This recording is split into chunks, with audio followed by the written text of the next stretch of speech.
America's pulsating heart, Massachusetts, a state steeped in historical wealth and gilded-age glamour, is far more than just the birthplace of the Revolution. Here, tucked amidst the gentle rolling landscapes, are tons of breathtaking old money mansions, legacies of a time when American barons, political insiders, and business tycoons were busy carving out the destiny of a nation. These regal homes, richly adorned with architectural grandeur, whisper the tales of families whose prosperity outlived them and indeed helped shape the nation as we know it.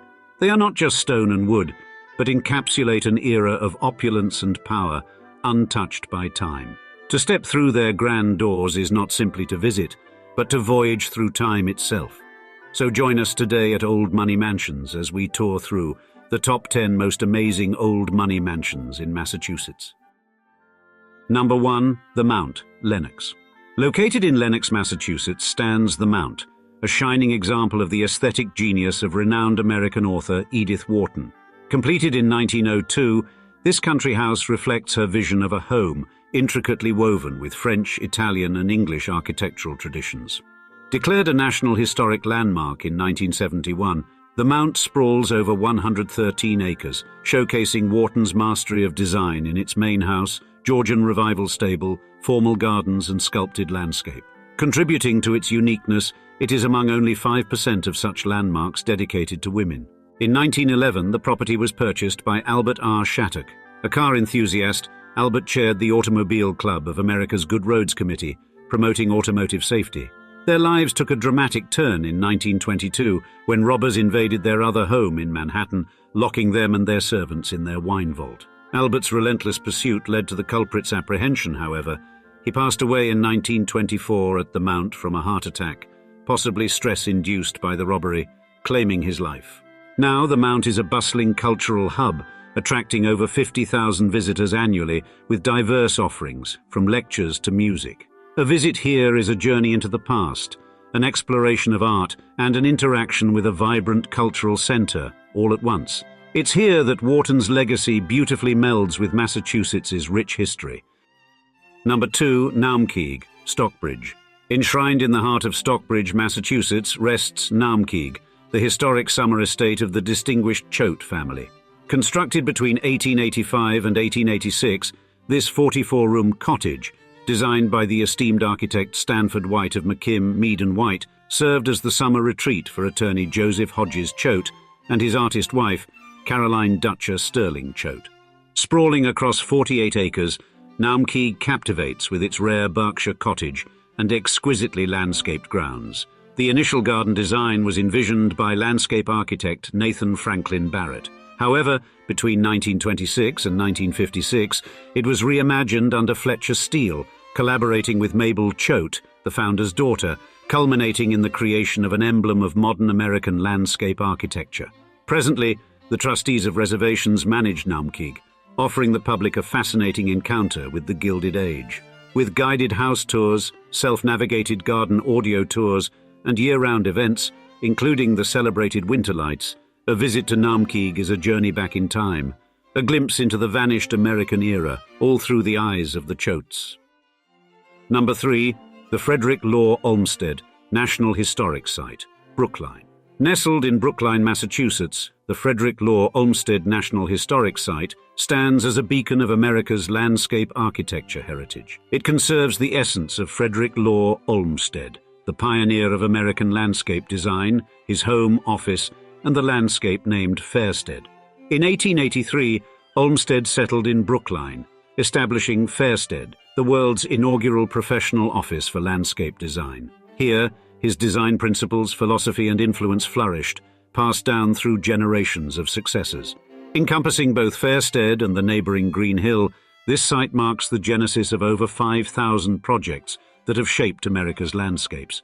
The richness of this legacy led Congress to designate it a National Historic Site in 1979, ensuring the preservation of Olmsted's ideals and providing invaluable resources for researchers delving into the architect's vast portfolio. Today, visitors to this historic site embark on a voyage of discovery, immersing themselves in the remarkable contributions of Frederick Law Olmsted and his firm to the tapestry of American landscape architecture.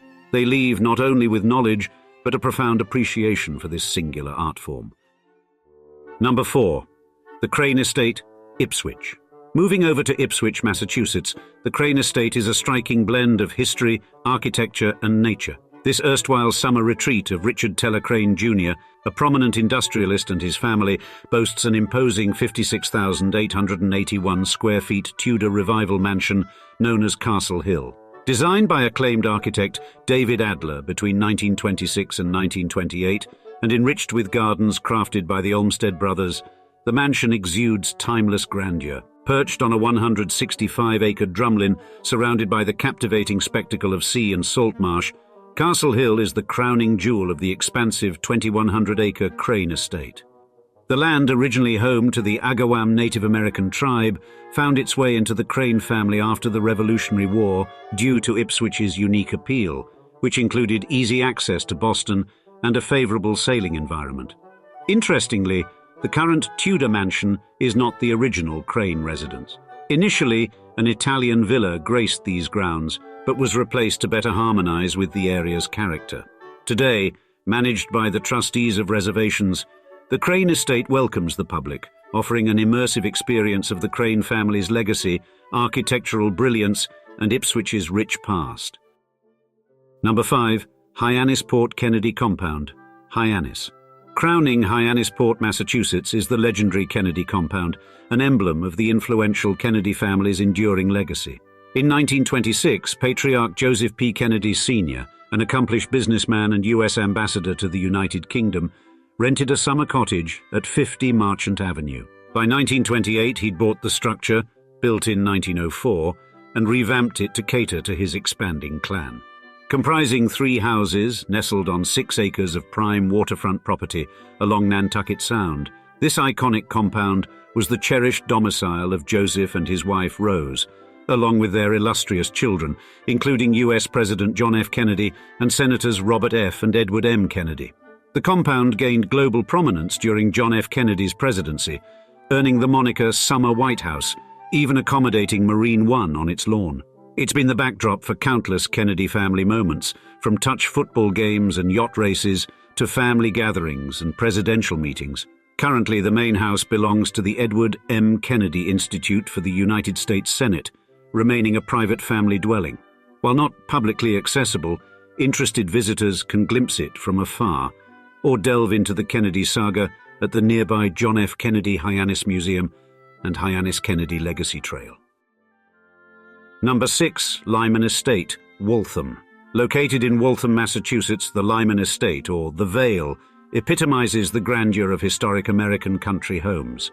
Boston merchant Theodore Lyman had this exquisite estate established in 1793 as a summer haven for his family.